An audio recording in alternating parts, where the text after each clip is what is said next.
Welcome to Everyday Linux User. In today's video we're going to be looking at 8 audio players for Linux. So this is part of the How to Really Learn Linux, but not as well, because all this is going to show you is some of the audio players for Linux and what their features are, and so you can hopefully decide which one's best suited for you. So first thing you need to do is get some music onto your virtual machine. So if I go into my file manager and I go into the music folder, you can see I've got lots of music on there. I'm not going to play any of these ones for copyright reasons, which is why I've got a royalty-free folder. But this is how you connect a drive from your machine to there. So if I look over on my main machine here and go under Gary, you'll see I've got a music folder. And what I can do is I go into devices and go into shared folder settings. I can go into either machine or transient, depends if you're going to keep it permanent. I'm going to do save transient in this case. Click plus, find the folder, and it doesn't matter whether you're using Windows or Linux for this. You just have to find the folder you want to share, open that, auto mount it, make it read only because I don't want to overwrite at any point, and then click OK. Click OK again, and you'll see that the folders appeared. Now there is one other command that you might have to run. So if we open a terminal, and the command you'll have to run is sudo add user, your username, and then rhythmbox-plugins. And if you have to do that, you'll have to reboot the virtual machine for it to work. But essentially you should then have access to your folder, and what you can do then is select all the files you want, and then you can copy it and put it into the music folder where you want it to go. So with that now in hand, we'll need an audio device set up. So I'm going to set my Bluetooth. If you ever have trouble with your Bluetooth, you can always go into the terminal and you can do sudo system control status Bluetooth to see whether it's working or not. And you can see I've got a couple of little errors down at the bottom. So what I'm going to do is I'm going to call pulse audio,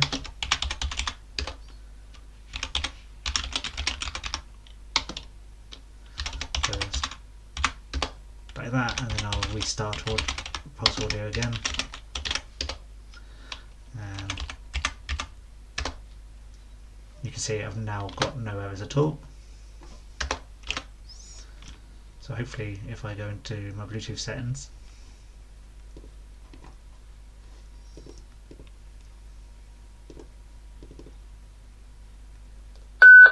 you can see it now connects perfectly well. So knowing the command line for Bluetooth is worthwhile. It's worth following my video that I had for Bluetooth audio devices previously. Assuming you're going to use Bluetooth, if you just use normal speakers, then you don't have to worry about this at all. So let's get on to some of these audio programs, and I'm going to go full screen on my virtual machine for this. And we'll start off with, and for all the commands for installing all these packages, I'm going to put them in the description for the video so that you don't have to watch me install them as part of this. So the first one we'll do it in alphabetical order. Audacious.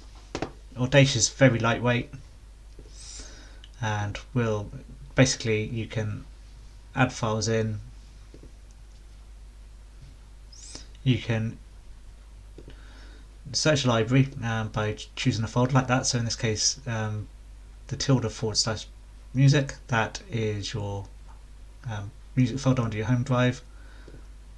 And you can see that's loaded in, and it's got different genres down the left hand side. But you can search for artists. So if I search for tune, you can see you get the royalty free, which is what I really want to be playing. The descriptions for these for these songs are going to be in the description, so you can find them on TuneTank or via the artist's website. So as you can see, that works. Search tool, you can search for songs. Playlists,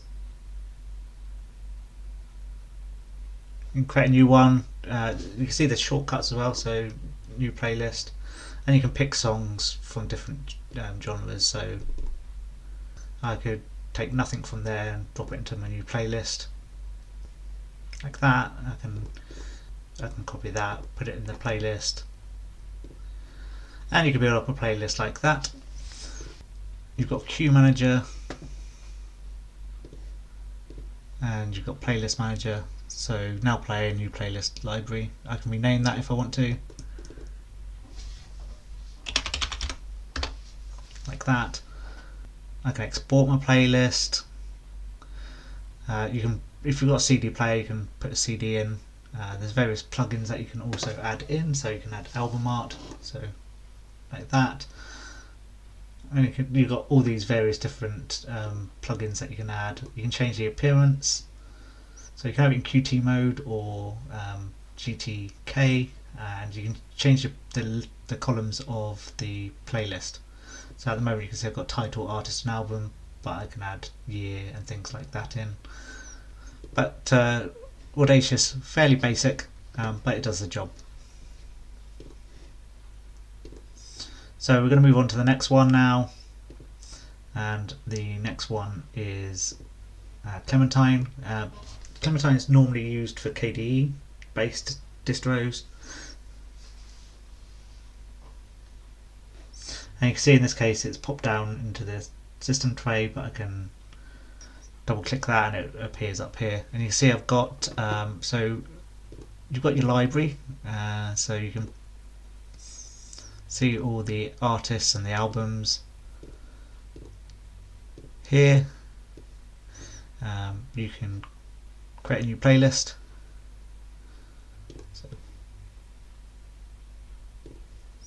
so to add songs to the playlist you expand this out, and for instance you can just drag it in,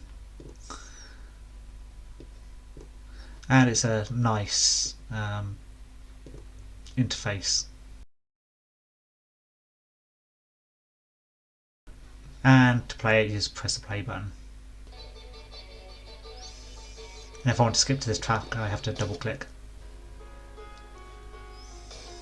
I'm not going to play lots of the tracks because obviously I don't want to fall foul of the copyright police. Under files, you can do it by folder.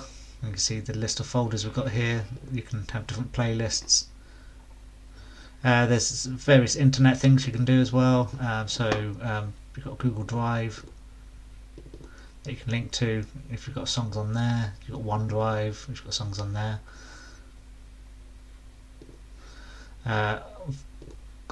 Magnitude, whatever that is. So I don't know what that is, but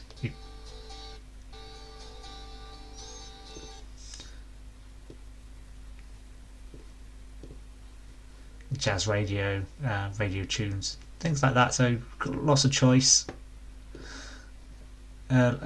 You can add various devices in, and you can pick song info.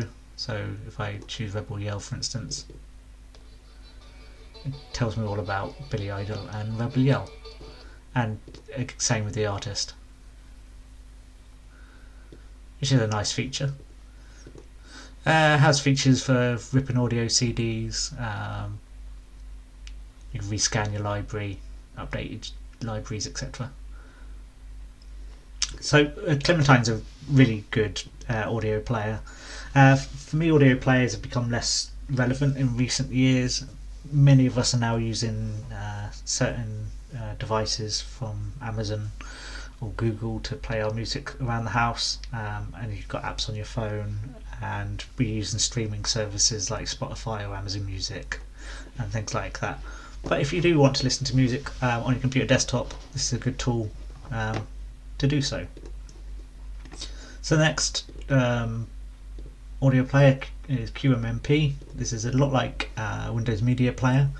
Now what I found is it's not as obvious for adding music in. It took me a while to look around here to see how do I actually add music, but there is this add button at the bottom, and you can add a file, directory or a URL. So I can add in music like that, and then every song is going to go into that playlist. Very basic.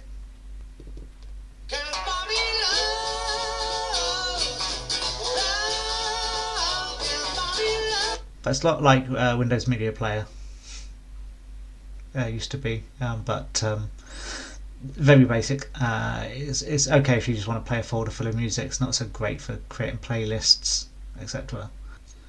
So we'll leave that one there. And then the next one in the list is QuodLibet.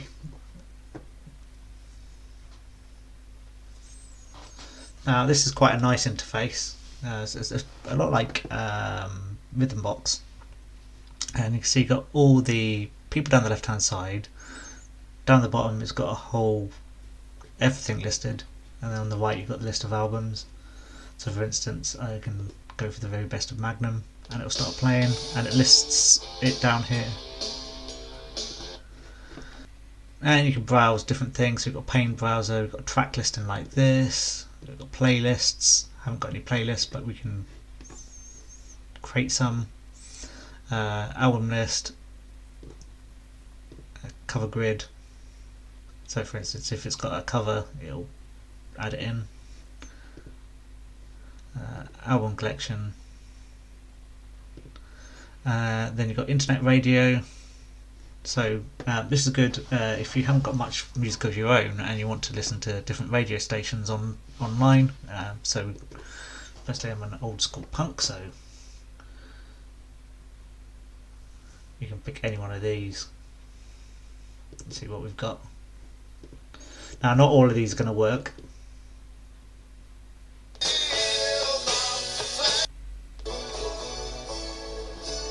So we're going to move on now to the next one, and that is Rhythmbox.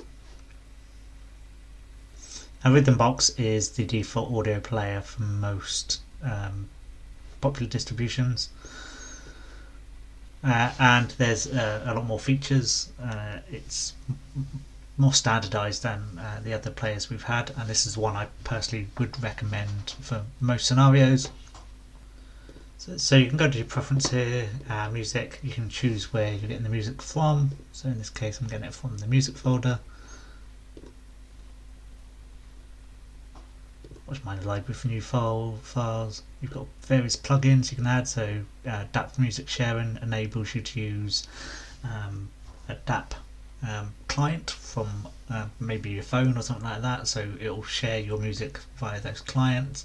You've got FM radio, broadcasting services, various things like that. Lots of different plugins available. Fetch song lyrics from the internet, for instance. And then you've got various playback and general preferences of what the views are like. So if I go into the music folder, you can see these are the files that are available. So to show it working,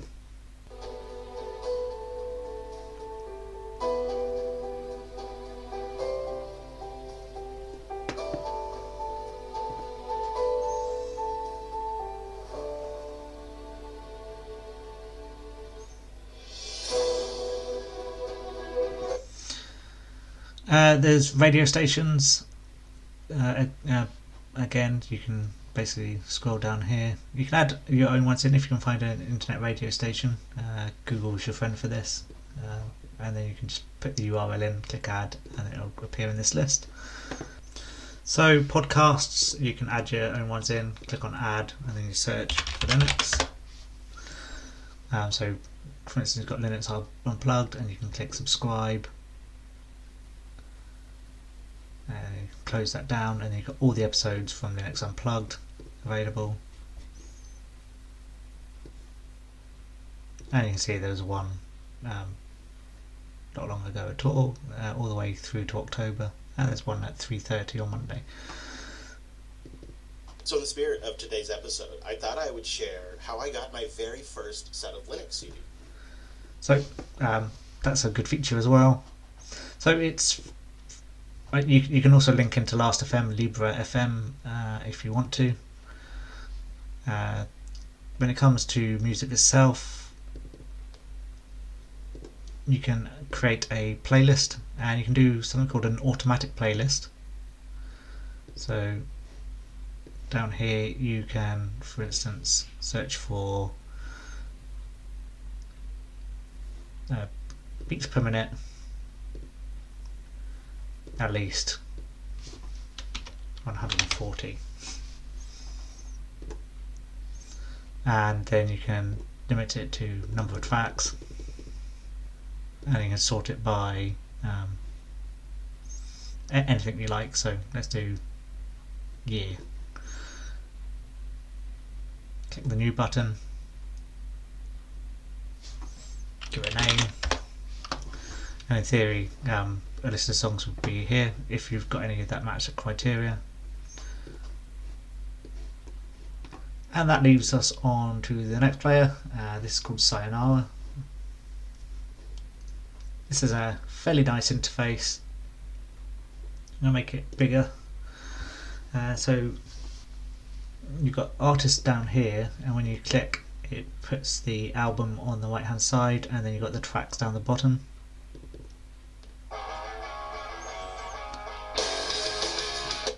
We won't play too much of that, but it is a great song. So you can pick the genre, heavy metal, you can pick alternative rock, and it'll list the artists for that section. Green Day, for some reason it hasn't managed to pick up Sex Pistols in there, but never mind. So there's various different plugins available. So smart playlists, for instance, you can do it by random tracks. For instance, number of tracks, and we'll do 20. Click OK. There we go, 20 random tracks. It's now picked up 20 random tracks. It's not a bad playlist really. Quite like the look of that. For under music, there's other services you can also use. So we can use SoundCloud. It's actually logged in as Sayonara's SoundCloud account, so it says it's unauthorized. I'm not sure that's the way you're supposed to be using SoundCloud. But yes, so it is linked to SoundCloud, but I don't think that's the way it's supposed to work. And you can create a new library using different folders. So we'll move on to the next player, which is Silverjuke. Now this is a jukebox style thing. So the view you see is every track in the system, or you can span it out and it'll do it album by album, like that. You can do it by letters. So for instance, O should give me Ozzy Osbourne, and W give me the Wild Hearts. It also does it, it's not just artists, it's artists and albums. So you can see W brings Who Cares a lot back as well. And then I've got my royalty free music. You can search for a track, so you can search for Rebel Yell, for instance. And you can go for the karaoke prompt, and if it's got the karaoke lyrics, when the music starts it will put the lyrics on the screen. As you see, it says no lyrics found. There's also kiosk mode, and it gives you the key for exiting kiosk mode, which is F11, and that makes it look like a proper jukebox type thing, where you can pick your songs. Hey you! Don't watch that! Watch this! This is the heavy monster sound! The nuttiest sound around! So it's quite a novel interface. It's much more like an old school jukebox. And the last audio player is Stream Tuner, which is a radio player. So that's got a list of internet radio stations, and they're under the different categories. You can choose what you're looking for. So we've got different radio stations from different eras, so 60s, 70s, 90s rock pop. Down here you've got Britpop, you've got big band, and of course punk.